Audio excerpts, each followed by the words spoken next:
ಆತ್ಮೀಯ ವಿದ್ಯಾರ್ಥಿಗಳೇ, ನನ್ನ ಹೆಸರು ಸೌಮ್ಯ ಹೆಚ್. ನಾನು ಶ್ರೀ ತರಳಬಾಳು ಜಗದ್ಗುರು ವಿದ್ಯಾಸಂಸ್ಥೆಯ ಆಶ್ರಯದಲ್ಲಿ ನಡೀತಾ ಇರುವಂತಹ ಶ್ರೀ ಕನ್ನೇಶ್ವರ ಸಂಯುಕ್ತ ಪದವಿ ಪೂರ್ವ ಕಾಲೇಜ್ ಸಿಂಗಡ್ಕೆರೆ ಇಲ್ಲಿ ಕನ್ನಡ ಭಾಷಾ ಶಿಕ್ಷಕಿಯಾಗಿ ಕಾರ್ಯವನ್ನು ನಿರ್ವಹಿಸ್ತಾ ಇದ್ದೇನೆ ಮಕ್ಕಳೇ. ಹಿಂದಿನ ತರಗತಿಯಲ್ಲಿ ನಾವು 9ನೇ ತರಗತಿಯ ಪದ್ಯವಾಗಿರುವಂತಹ ಪಾರಿವಾಳ ಎಂಬ ಪದ್ಯವನ್ನು ಅಭ್ಯಾಸ ಮಾಡೋಣಂತೆ ಮಕ್ಕಳೇ.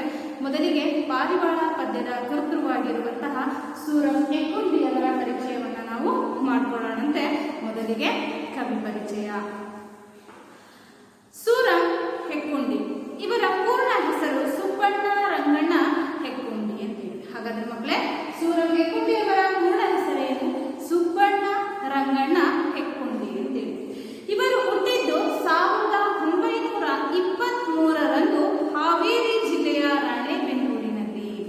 ಸೂರಂ ಹೆಗ್ಗುಂಡಿ ಅವರು ಎಷ್ಟರಲ್ಲಿ ಜನಿಸ್ತಾರೆ ಮಕ್ಕಳೇ? 1923ರಲ್ಲಿ ಹಾವೇರಿ ಜಿಲ್ಲೆಯ ರಾಣೆಬೆನ್ನೂರಿನಲ್ಲಿ ಜನಿಸಿದರು. ಸೂರಂ ಹೆಗ್ಗುಂಡಿ ಅವರ ಪೂರ್ಣ ಹೆಸರೇನು ಮಕ್ಕಳೇ? ಸುಬ್ಬಣ್ಣ ರಂಗಣ್ಣ ಹೆಗ್ಗುಂಡಿ ಅಂತೇಳಿ.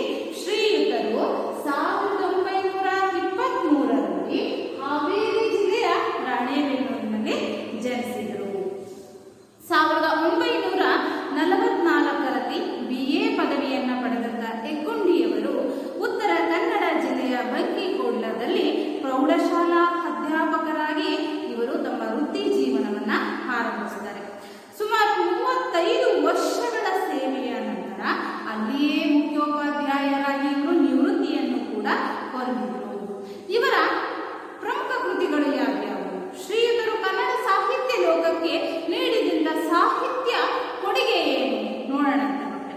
ಶ್ರೀ ಆನಂದ ತೀರ್ಥರು ಸಂತಾನ, ಹಾವಾಡಿಗರ ಹುಡುಗ, ಮತ್ಸ್ಯಗಂಧಿ, ಬಕುಳದ ಹೂಗಳು ಎಂಬ ಕಥಾ ಸಂಕಲನಗಳನ್ನು ಇವರು ರಚನೆ ಮಾಡಿದರು. ಯಾವ್ಯಾವ ಮಕ್ಕಳೇ?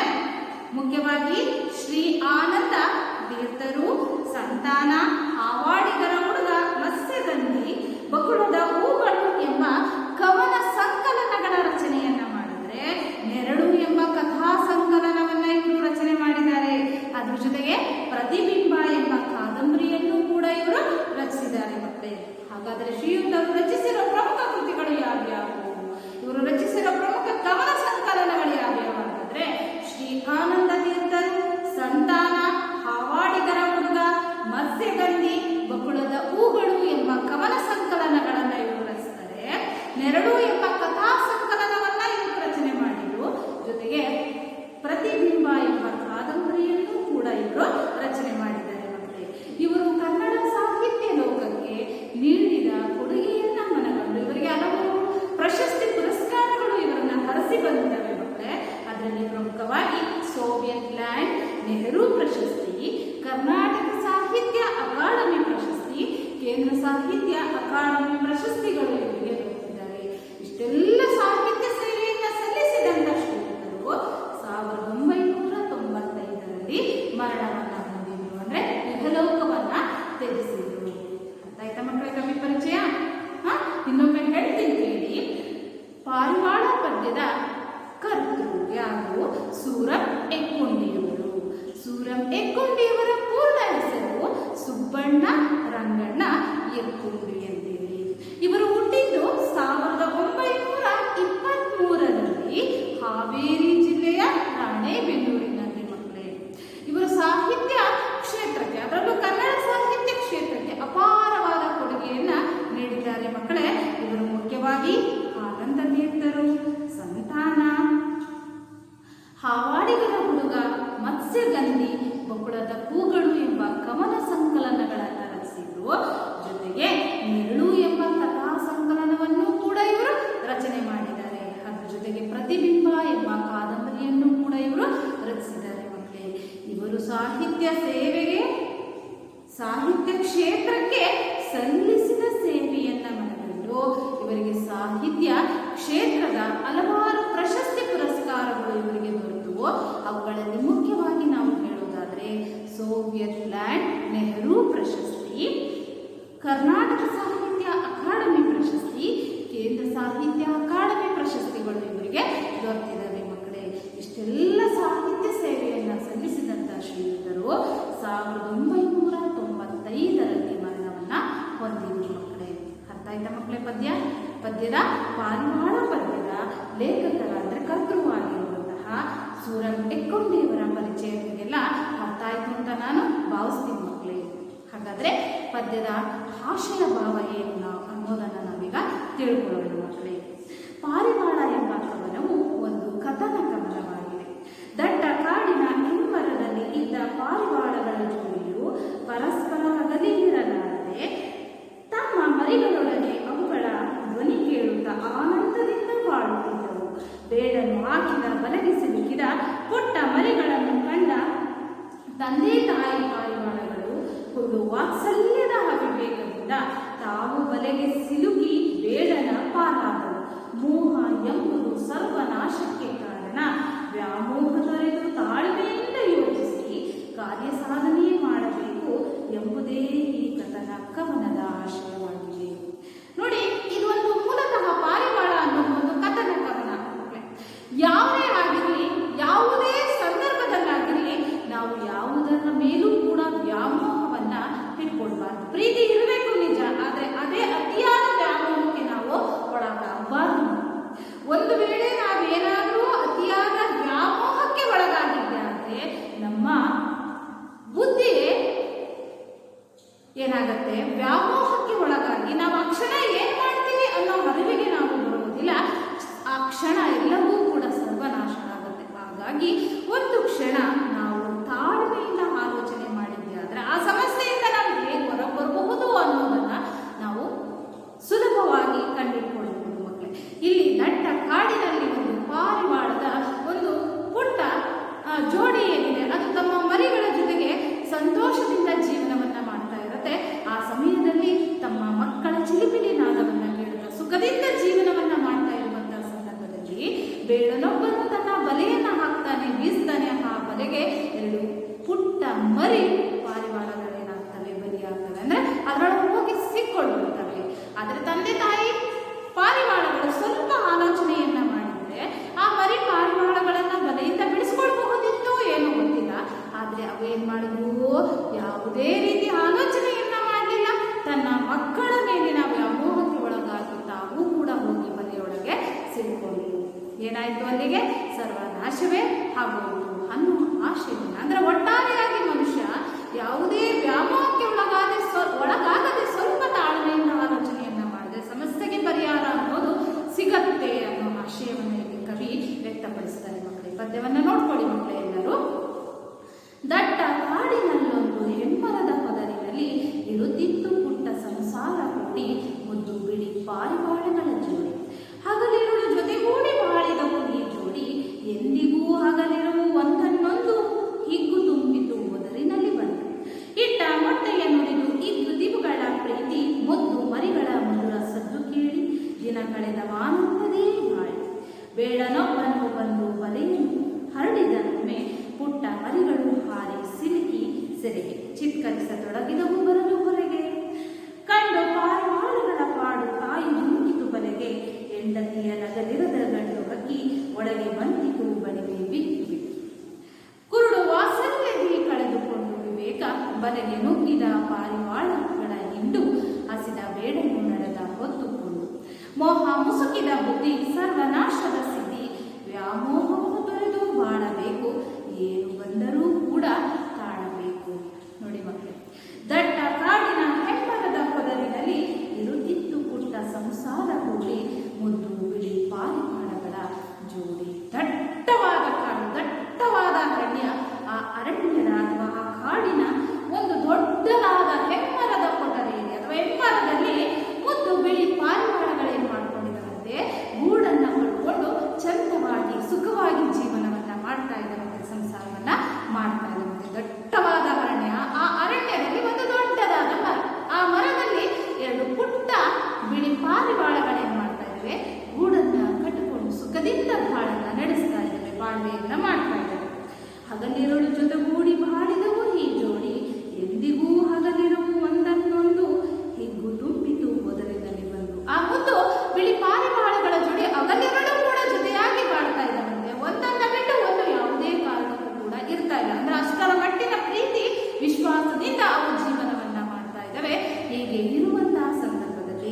ಅವುಗಳು ಇಟ್ಟಂತಹ ಮೊಟ್ಟೆಯಲ್ಲಿ ಮೊಟ್ಟೆ ಹೊಡೆದು ಪುಟ್ಟ ಮರಿಗಳು ಹೊರಗೆ ಬಂದವು. ಇಟ್ಟ ಮೊಟ್ಟೆಯನ್ನು ಹೊಡೆದು ಈ ದಿವುಗಳ ಪ್ರೀತಿ ಮುದ್ದು ಮರಿಗಳ ಸದ್ದು ಕೇಳಿ ದಿನ ಕಳೆದ ಆನಂದದಿ ಬಾಳಿ. ಅವೇನು ಇಟ್ಟಿದ್ವಲ್ಲ ಮೊಟ್ಟೆ, ಆ ಮೊಟ್ಟೆ ಹೊಡೆದುಕೊಂಡು ಏನಾಯಿತು, ಮರಿಗಳು ಹೊರಬಂದವು. ಆ ಮರಿಗಳ ಚಿಲಿಪಿಲಿ ಶಬ್ದವನ್ನ ನಾದವನ್ನ ಕೇಳ್ತಾ ಈ ತಂದೆ ತಾಯಿ ಪಾರಿವಾಳಗಳು ಸುಖದಿಂದ ಜೀವನವನ್ನ ಮಾಡ್ತಾ ಇದ್ದೇವೆ. ಅವುಗಳ ಸುಖಕ್ಕೆ ಪಾರವೇ ಇಲ್ಲ. ಅಷ್ಟರ ಮಟ್ಟಿನ ಸುಖದ ಜೀವನವನ್ನು ನಾವು ನಡೆಸ್ತಾ ಇದ್ದೇವೆ. ಈ ರೀತಿ ಸುಖದಿಂದ ಜೀವನವನ್ನ ಮಾಡ್ತಾ ಇರುವ ಸಂದರ್ಭದಲ್ಲಿ ಬೇಡನೊಬ್ಬನು ಬಂದು ಬಲೆಯ ಹರಡಿದನೊಮ್ಮೆ. ಏನಾಯ್ತು, ಈ ರೀತಿ ತಂದೆ ತಾಯಿ ಪಾರಿವಾಳಗಳು ತಮ್ಮ ಮರಿ ಪಾರಿವಾಳಗಳ ಜೊತೆಗೆ ಸುಖದಿಂದ ಜೀವನವನ್ನ ಮಾಡ್ತಾ ಇರುವಂತಹ ಸಂದರ್ಭದಲ್ಲಿ ಬೇಡ ಒಬ್ಬ ಏನ್ ಮಾಡ್ದ, ಆ ಮರಿ ಪಾರಿವಾಳಗಳ ಮೇಲೆ ಬಲೆಯನ್ನ ಬೀಸಿದ. ಏನಾಯ್ತು, ಪುಟ್ಟ ಮರಿಗಳು ಹಾರಿ ಸಿಲುಕಿ ಸೆರೆಗೆ ಚಿತ್ಕರಿಸತೊಡಗಿದವು ಬರಲು ಹೊರಗೆ. ಆ ಬೇಡ ಬೀಸಿದ್ನಲ್ಲ ಬಲೆ, ಆ ಬಲೆಯೊಳಗೆ ಯಾರು ಸಿಲ್ಕೊಂಡ್ಬಿಟ್ವಪ್ಪ, ಮರಿ ಪಾರಿವಾಳಗಳು ಹೋಗಿ ಸಿಲ್ಕೊಂಡ್ಬಿಟ್ಟು ಚಿತ್ಕರಿಸ್ತಾ ಇದ್ದವಂತೆ, ಕಿರಿಸ್ತಾ ಇದ್ದವಂತೆ, ಜೋರಾಗಿ ಚಿಲಿಪಿಲಿ ನಾದವನ್ನ ಮಾಡ್ತಾ ಇದ್ದವಂತೆ ಹೊರಬರೋದಕ್ಕೆ. ಆದ್ರೆ ಎಷ್ಟು ಪ್ರಯತ್ನ ಪಟ್ಟರು ಕೂಡ ಮರಿಗಳಿಗೆ ಬಲೆಯಿಂದ ಹೊರಗೆ ಬರೋದಕ್ಕೆ ಸಾಧ್ಯನೇ ಆಗಲಿಲ್ಲ. ಕಂಡು ಪಾರಿವಾಳಗಳ ಪಾಡು ತಾಯಿ ನುಗ್ಗಿತು ಬಲೆಗೆ. ಯಾವಾಗ ಮರಿಗಳು ಬೇಡನ ಬಲೆಯೊಳಗೆ ಸಿಲುಕಿ ಹೊರ ಬರೋದಕ್ಕೆ ಸಾಧ್ಯವಾಗದೆ ಚಿತ್ಕರಿಸತೊಡಗಿದರೆ, ರೋದಿಸ್ತಾ ಇದ್ದರೆ, ಅವುಗಳ ರೋದನವನ್ನ ನೋಡಿದಂತಹ ತಾಯಿ ಪಾರಿವಾಳ ಏನ್ ಮಾಡಿತು, ಮಕ್ಕಳ ಮೇಲಿನ ವ್ಯಾಮೋಹದಿಂದ ಕುರುಡು ಪ್ರೀತಿಯಿಂದ ಹೋಗಿ ಅದು ಕೂಡ ಬಲೆಯೊಳಗೆ ಸಿಕ್ತು. ಆದ್ರೆ ತಾಯಿ ಪಾರಿವಾಳ ಸ್ವಲ್ಪ ಆಲೋಚನೆಯನ್ನ ಮಾಡಿದ್ರೆ, ತಾಳ್ಮೆಯಿಂದ ಆಲೋಚಿಸಿದ್ದೆ ಆಗಿದ್ರೆ ತನ್ನ ಕೊಕ್ಕಿನಿಂದ ಆ ಬಲೆಯನ್ನ ಸ್ವಲ್ಪ ಬಿಡಿಸಿ ಮರಿಗಳನ್ನ ಹೊರ ಕರ್ಕೊಂಡು ಬರಬಹುದಿತ್ತೇನೋ. ಆದ್ರೆ ತಾಯಿ ಪಾರಿವಾಳ ಸ್ವಲ್ಪವೂ ಕೂಡ ತಾಳ್ಮೆಯನ್ನ ತೋರದೆ ಏನ್ ಮಾಡ್ತು, ಮಕ್ಕಳ ಮೇಲಿನ ವ್ಯಾಮೋಹದಿಂದ ಆ ಮರಿಗಳನ್ನ ಬಿಟ್ಟು ನನ್ನ ಕೈಯಲ್ಲಿ ಇರೋದಕ್ಕೆ ಸಾಧ್ಯ ಇಲ್ಲ ಅಂತಾರೆ, ಅದೂ ಕೂಡ ಹೋಗಿ ಏನ್ ಮಾಡ್ತು, ಬಲೆಯೊಳಗೆ ಬಿತ್ತು. ಹೆಂಡತಿಯ ನಗಲಿರದ ಗಂಡು ಹಕ್ಕಿ ಒಳಗೆ ಬಂದಿದ್ದು ಬಳಿಗೆ ಬೆಕ್ಕಿ ಬೆಕ್ಕಿ. ಆದ್ರೆ ಹೆಂಡತಿಯನ್ನ ಅಗಲಿರದ ಆ ಪುಟ್ಟು ಹಕ್ಕಿ ಅಂದ್ರೆ ಗಂಡು ಹಕ್ಕಿ ಏನಿದೆ, ತನ್ನ ಹೆಂಡತಿಯನ್ನ ಮಕ್ಕಳನ್ನ ಮರಿಯನ್ನ ಬಿಟ್ಟಿರೋದಾದ್ರೆ ಅದು ಕೂಡ ಏನ್ ಮಾಡ್ತು, ಹೋಗಿ ಬಲೆಯೊಳಗೆ ಬಿತ್ತು.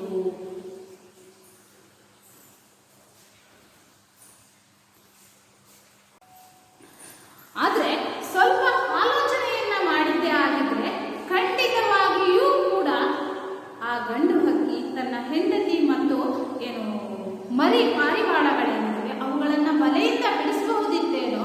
ಆದ್ರೆ ಕುರುಡು ವ್ಯಾಮೋಹಕ್ಕೆ ಸಿಲುಕಿ ಆ ಗಂಡು ಹಕ್ಕಿಯೂ ಕೂಡ ಏನ್ ಮಾಡ್ತಪ್ಪ, ಬಲೆಯೊಳಗೆ ಬಿತ್ತು. ನೋಡಿ, ಕುರುಡು ವಾತ್ಸಲ್ಯದಿ ಕಳೆದುಕೊಂಡು ವಿವೇಕ ಬಲೆಗೆ ನುಗ್ಗಿದ ಪಾರಿವಾಳಗಳ ಹಿಂಡು ಹಸಿದ ಬೇಡನು ನಡೆದ ಹೊತ್ತುಕೊಂಡು. ಕುರುಡು ವಾತ್ಸಲ್ಯಕ್ಕೆ ಸಿಲುಕೊಂಡು ತಂದೆ ತಾಯಿ ಪಾರಿವಾಳಗಳು ತಮ್ಮ ವಿವೇಕವನ್ನ ಕೊಂಡ್ಕೊಂಡು, ತಾಯಿ ಪಾರಿವಾಳ ಮರಿಗಳನ್ನ ಬಿಟ್ಟಿರ್ಲಾರ್ದರೆ ಅದು ಹೋಗಿ ಬಲೆಯೊಳಗೆ ಬಿತ್ತು. ಈ ಕಡೆ ತಂದೆ ಪಾರಿವಾಳ ಹೆಂಡತಿಯನ್ನ ಬಿಡಲಾರ್ದೆ ಅದು ಕೂಡ ಏನ್ ಮಾಡ್ತು, ಬಲೆಯೊಳಗೆ ಸಿಕ್ಕೊಳ್ತು. ಒಂದು ಕ್ಷಣ ಆ ಪಾರಿವಾಳಗಳ ಆಲೋಚನೆ ಮಾಡಿದ್ರೆ ಮರಿಗಳನ್ನ ಸುಲಭವಾಗಿ ಬಲೆಯಿಂದ ಬಿಡಿಸ್ಕೊಳ್ಬಹುದಿತ್ತು. ಆದ್ರೆ ಕುರುಡು ಪ್ರೀತಿಗೆ ವಾತ್ಸಲ್ಯಕ್ಕೆ ಸಿಲುಕಿ ಏನ್ ಮಾಡಿತು, ಆ ತಂದೆ ತಾಯಿ ಪಾರಿವಾಳಗಳೆರಡೂ ಕೂಡ ಏನ್ ಮಾಡಿದ್ವಪ್ಪ, ಬಲೆಯೊಳಗೆ ಸಿಕ್ಕೊಂಡು. ಈ ಕಡೆ ಬೇಡನಿಗೆ 2 ಮರಿ ಪಾರಿವಾಳಗಳು ಸಿಕ್ಕಿತ್ತು. ಆದ್ರೆ ತಾನಾಗಿಯೇ ತಂದೆ ತಾಯಿ ದೊಡ್ಡ ಪಾರಿವಾಳಿಗಳು ಕೂಡ ಬಲೆಯಲ್ಲಿ ಬಂದು ಸಿಲುಕೊಂಡಿದ್ದರಿಂದಾಗಿ ಅವನು ಖುಷಿಯಾಗಿ ಏನ್ ಮಾಡ್ದ, ಬಲೆಯನ್ನ ಹೊತ್ಕೊಂಡು ಹೋದ. ಬೇಟೆ ನನಗೆ ಚೆನ್ನಾಗಾಯ್ತು ಇವತ್ತು ಅಂತೇಳಿ. ಮೋಹ ಮುಸುಕಿದ ಬುದ್ಧಿ ಸರ್ವನಾಶದ ಸಿದ್ಧಿ.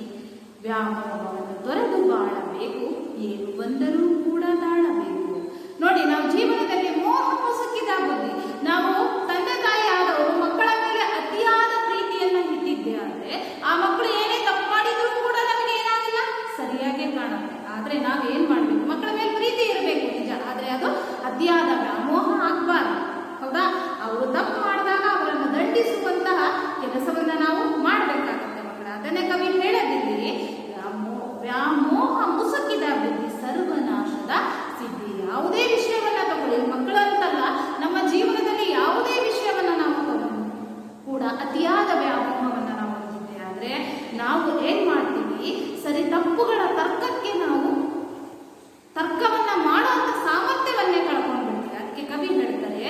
ವ್ಯಾಮೋಹವನ್ನು ತೊರೆದು ಬಾಳಬೇಕು. ನಮಗೆ ಪ್ರೀತಿ ಇರಬೇಕು, ವಾತ್ಸಲ್ಯ ಇರಬೇಕು ನಿಜ, ಆದ್ರೆ ಅತಿಯಾದ ವ್ಯಾಮೋಹ ಇರಬಾರ್ದು. ಅದಕ್ಕೆ ವ್ಯಾಮೋಹವನ್ನು ತೊರೆದು ನಾವು ಬಾಳಬೇಕು.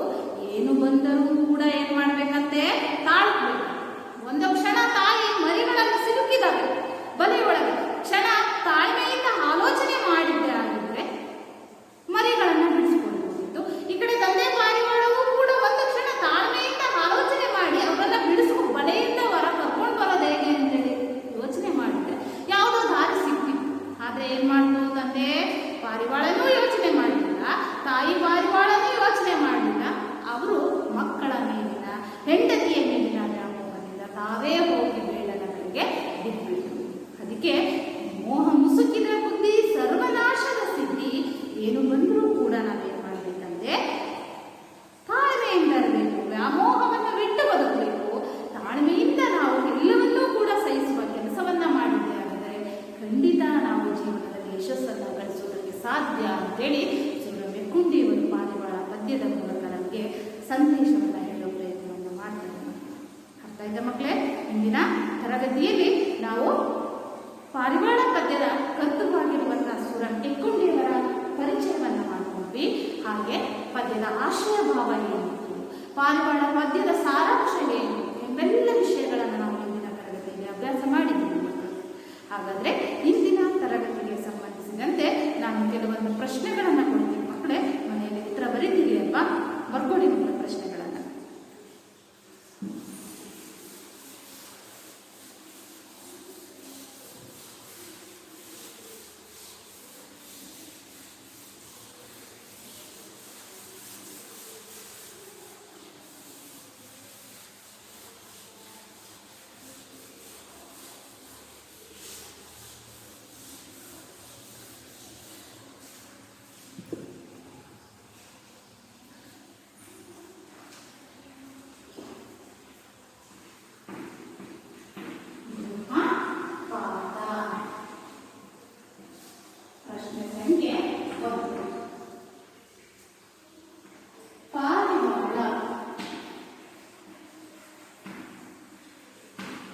ಪದ್ಯದ ಕರ್ತೃ ಯಾರು? ಪಾರಿವಾಳ ಪದ್ಯದ ಕರ್ತೃ ಯಾರು? ಮುದ್ದು. ಪಾರಿವಾಳಗಳ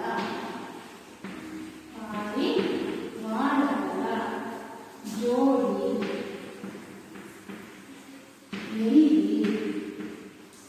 ಎಲ್ಲಿ ಸಂಸಾರ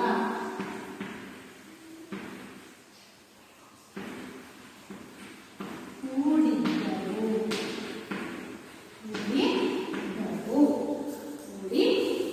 ಮೂರನೇ ಪ್ರಶ್ನೆ, ಪಾರಿವಾಳಗಳ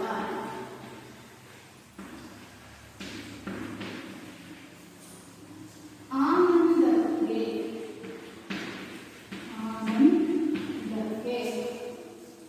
ಕಾರಣವೇನು?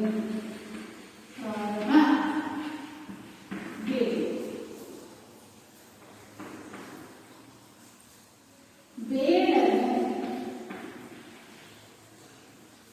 ಬೇಡ ಏನು ಮಾಡಿದರು?